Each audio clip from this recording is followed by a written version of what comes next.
Hi folks, my name is Linda Emmett and welcome to Happiness is an Inside Job.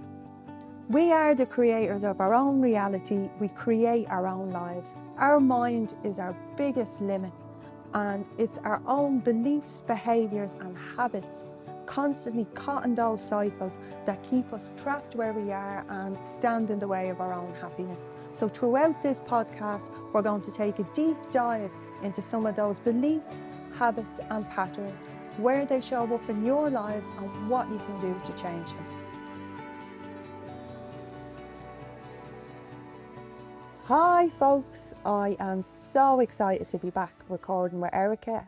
I've missed creating these podcasts, and on this week's podcast we're going to talk about abundance mindset. So firstly, it's looking at what abundance is, what it means. And abundance itself is there being a limitless amount or a huge amount of something. It's believing that it's all out there and it's all out there for us. And our mindset is, I always think of our mindset like the settings of our mind, like a set of pre-programmed dials that we have our mind in. It's our way of living, way of thinking, way we are.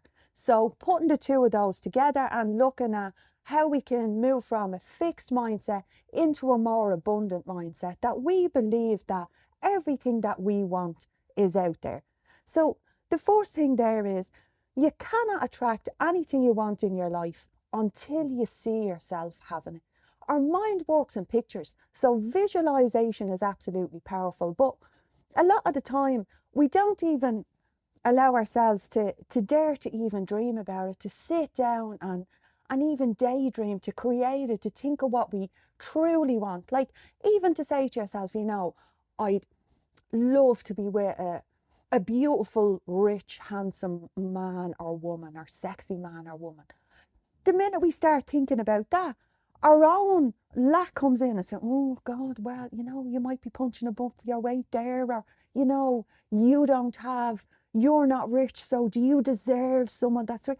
All of our own stuff starts coming in. And this is our own lack, and this is what keeps us out of our abundant mindset. And like everything, as I mentioned, our mindset is almost like a set of dials, and it's reprogramming our mind. So as they say, we cannot create anything in our life that we won't even allow ourselves visualize or dream about, because having the dream about it is the picture of what we want, and from the dream about it we can then start creating the goal.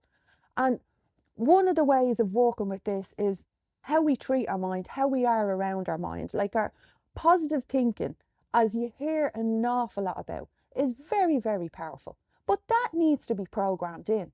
So how is positive thinking programmed in? That comes usually from experience and what we allow our mind to experience. Like if we're sitting at home, say, or on our phones or on TV, constantly watching war, horror movies, murders, we're around really negative people, this is all our mind knows. So even without past programming coming in on it, what you're feeding your mind, it's constantly taking in, and it's building its perspective from that. So first, in understanding your own mindset and understanding what a scarcity mindset is, which a lot of us have, at least in part, and it's shown up in spaces in our lives. It's discovering where it shows up in your life, understanding that, and then learning the tools and the steps to move from that. So looking at the scarcity mindset, scarcity, the opposite of abundance, is believing there's not enough to go around. There's not enough resources, there's not enough riches, there's not enough love. Whatever it is, it's believing there's not enough of it there. And when you think about trying to get these things, you're feeling anxious, you're feeling worried, all your own judgments, all your own limits start talking in your head. That's when you're living in a scarcity mindset, where you're saying to yourself, oh, it's too late, there's not enough time, I won't be able to get to where I'm going, what's the point in even trying? It's things like this are sure signs of a scarcity mindset. Behaviours like hoarding, holding on to things, holding on to a wardrobe for years, believing, keeping yourself in waiting position with your wardrobe, believing, oh, if I hold on to this because I won't get anything like this, I won't be able to afford more, and wait until I get down to that goal weight that I want to be at. But it's a dream that I'm not really trying in because I believe I'm going to fail anyway. That's living in scarcity and staying on a hamster wheel, staying in a job that we hate because, it's a wage coming in, and you don't believe that there is better out there. There is a job out there for you that you're truly passionate about. Telling yourself you need to wait till, you're more qualified, you have more courses, you're more confident. That's a scarcity mindset. And the job that we're in takes up a huge chunk of our life. That's a huge part of our week, our year. So it has a huge impact on your overall health, well-being, as well as wealth. So believing that you need to stay in that job, again, is scarcity showing up. Staying with friends that deep down aren't good friends, but they're better than not having any at all. Well, no, they're probably not. If they're not good friends to you anyway.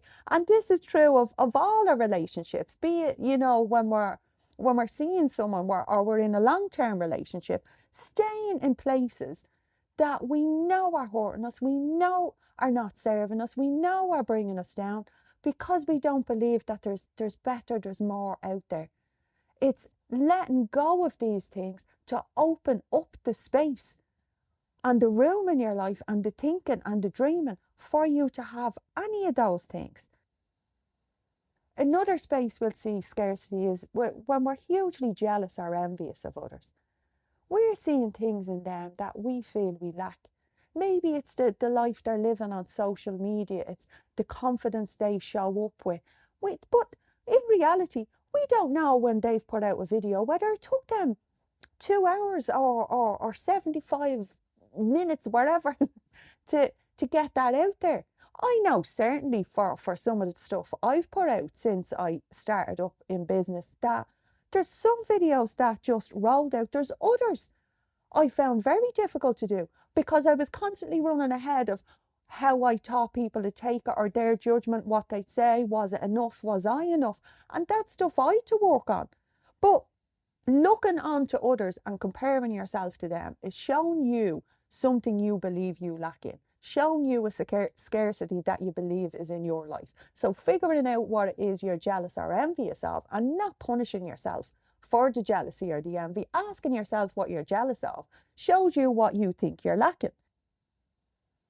Money-wise, with scarcity, it shows up hugely in how we live.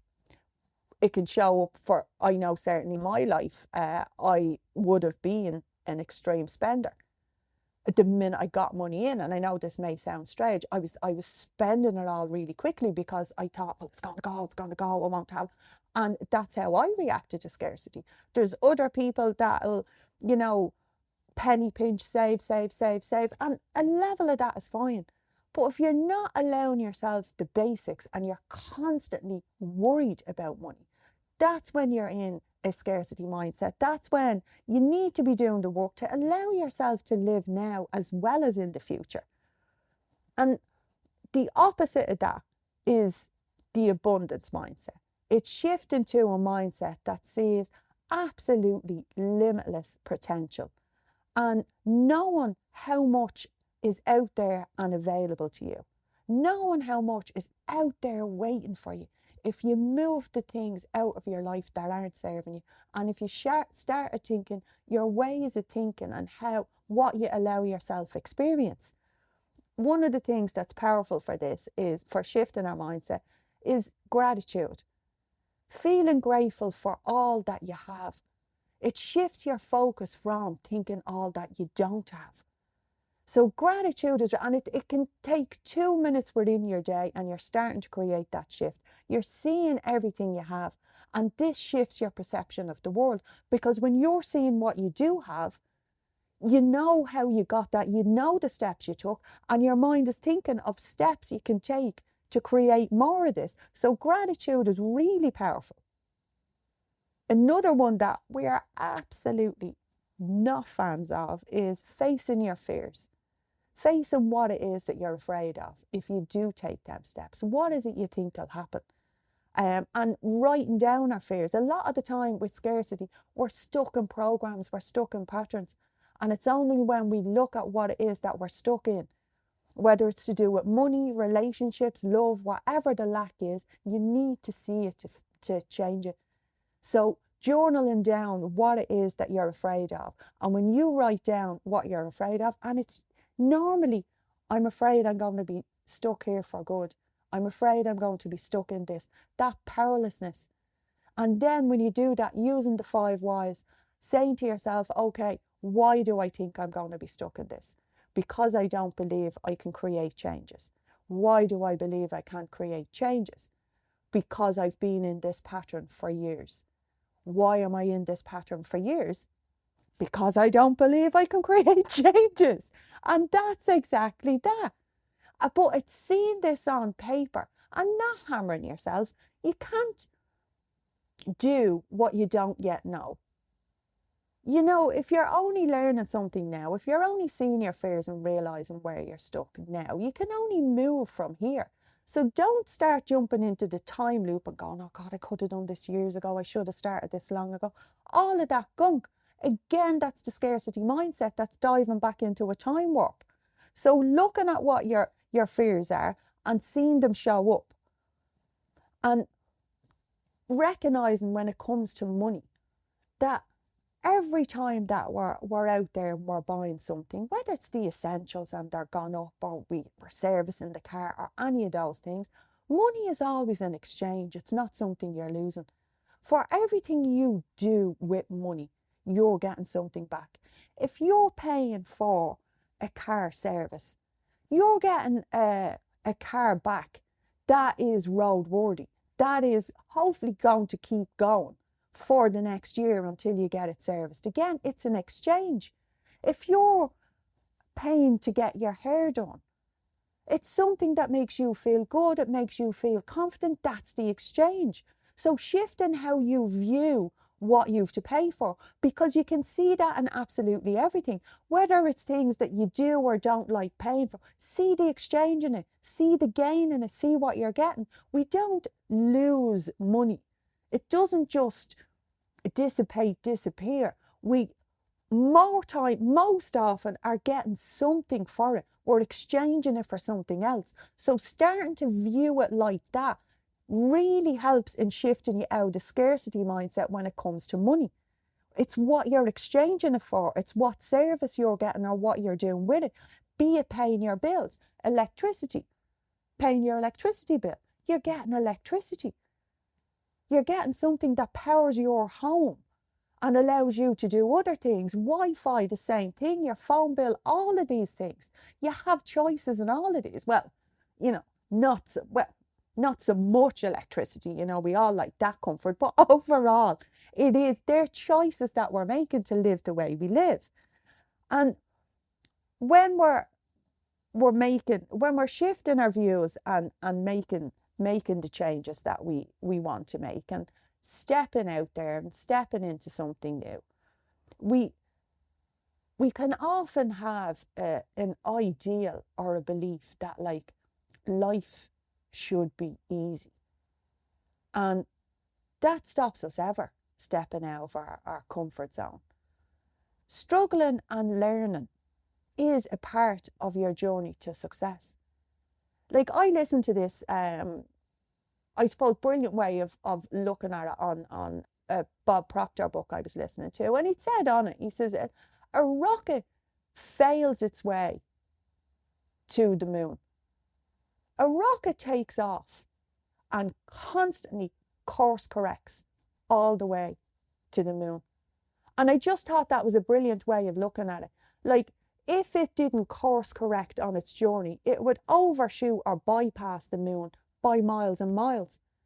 And it's like ourselves when we're trying something new. We're constantly just tweaking and course correcting. It's never failure. It never should even be struggle. It's change.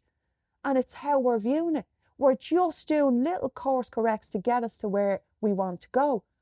And allowing the space for that and viewing it like that means that We'll keep up our consistency if we know that we're just making tweaks. We're already on the journey, we're on the path, we're just course correcting. One of the things that really makes a difference when you're moving out trying to shift your scarcity mindset as well is looking at what and who you're surrounding yourself with. As I mentioned earlier, the energy that you're taking in has a huge impact on your emotional state and how you're feeling.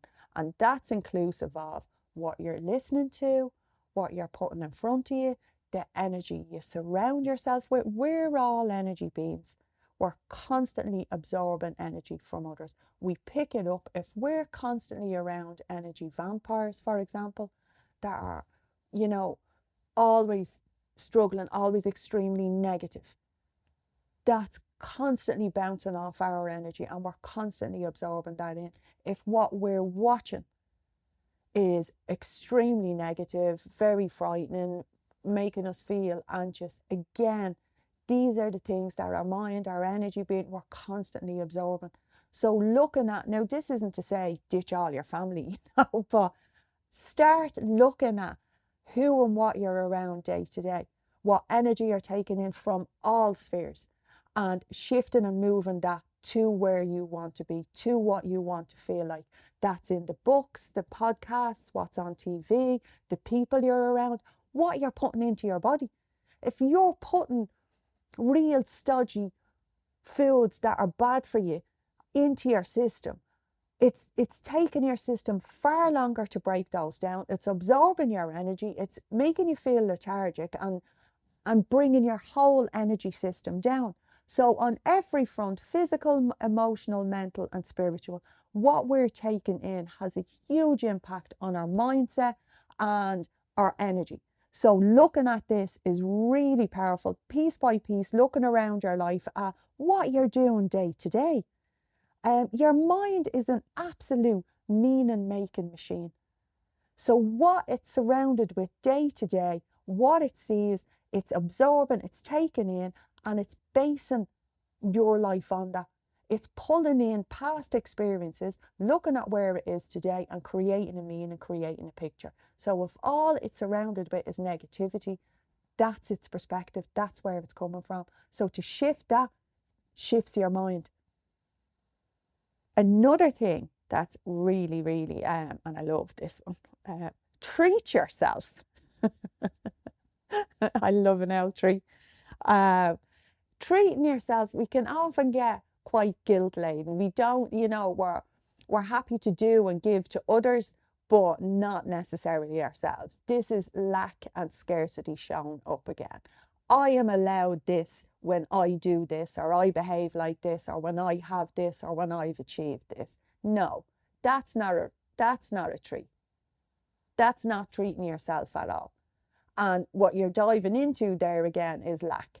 You're lacking something that you don't deserve that, so you can't have that treat. What you want to be doing is treating yourself now and teaching yourself what it's like to have treats, to feel that, what it's like to feel good, to have that small thing. Now, be it a coffee, be it shoes, whatever that is, wherever that looks like to you. If this is what you want to have in your life, start doing it now.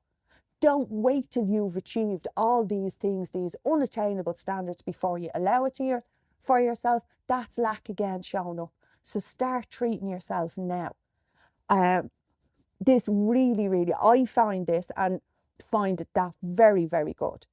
And setting those new standards for yourself. Stop settling because you believe that this is your lot. Write down the standards that you want for yourself, from the people you're around. And what's a great measure is, if you look at the standards you have for yourself and the standards you have for other people, you're guaranteed the bar you have for yourself tends to be ridiculously high, yet you don't have that expectation of other people. You give to other people much more quickly than you'll give to yourself. So learning, seeing your own standards, setting them for what you'll allow yourself be around, and looking at the bar you have for yourself. Because if the bar is extremely high for yourself, this is also impacting your scarcity mindset, because your goals are, or your standards for yourself and your goals are unachievable. you don't believe you'll ever get there. And like that, every time you achieve something, you move the bar again. So looking at what you need to do for you to deserve things makes a huge difference. Future pacing. This is something that I actually do a lot myself. I do the work on myself, and I use this a lot within hypnotherapy and coaching with clients and at workshops. And that's about visualizing your most successful self, whatever that looks like to you, whether that's in love, money, business, or all aspects. Your happiness, how you want to feel every day. Visualizing your most successful, happy self. And in any situation that you're going into, asking yourself, what would the future version of me be like walking into this room or showing up for this event? See and feel your most ideal version of yourself. What do they look like? How are they feeling? How do they talk? How do they breathe? Really feel into it. Feel that in your body. Get that picture in your head of what that looks like. Create that whole vision and build into it. Really feel into it and ask yourself, what way would they be behaving? What way would they be acting? How would they show up? And another thing I find really brilliant, I love doing it, I create the future version of myself a year down the road, looking back at everything that I've achieved, everything I've done, how I feel, what I'm doing, what my days look like. I really build into it, down to what I wear, how I'm talking, how I breathe, everything. I build on that, and then I give myself a list of questions. I say, right, ask the future version of yourself what she did to get you there, and what information, what knowledge she could give to you, because you already have it all inside. It's shifting your mindset over, and that is just by training. So I find that brilliant, and it works extremely well with my clients. And then you can go a step further and create a vision board from it. Create all those things. If we don't know what we want, it's very difficult for our system to move us towards it. So creating a vision of your future self and painting what you want that life to look like. And the last thing is, and it's very important, it's opening yourself up to receive that.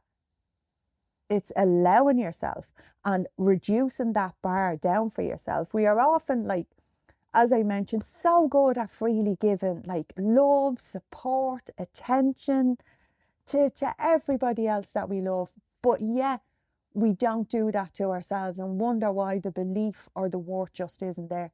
So opening yourself and your own heart up to receiving all that you want, allowing yourself to create the dreams, to create the goals, to create the dreams, to see that future self, opening yourself up to receive. And then if you choose to, building some affirmations around that you want to say to yourself every day, that you want to train in. I am worthy of love.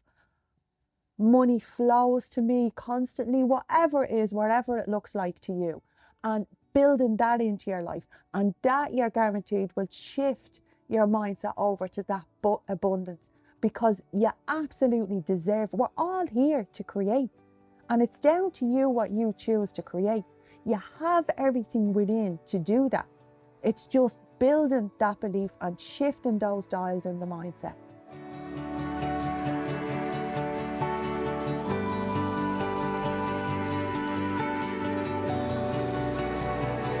So that's it for me for this week, guys. I hope you really enjoyed it and got some fabulous takeaways. And as always, I invite you to connect in with me across social media, or check me out on my website, www.yourgifttoyou.com, or email me, linda@yourgifttoyou.com, guys, because I'd love to hear from you, and any topics you'd like for us to talk about, or any more learnings that you want. And please remember, give me those reviews, because it keeps the podcast getting out there to more people. So chat to you very soon, guys. Bye bye.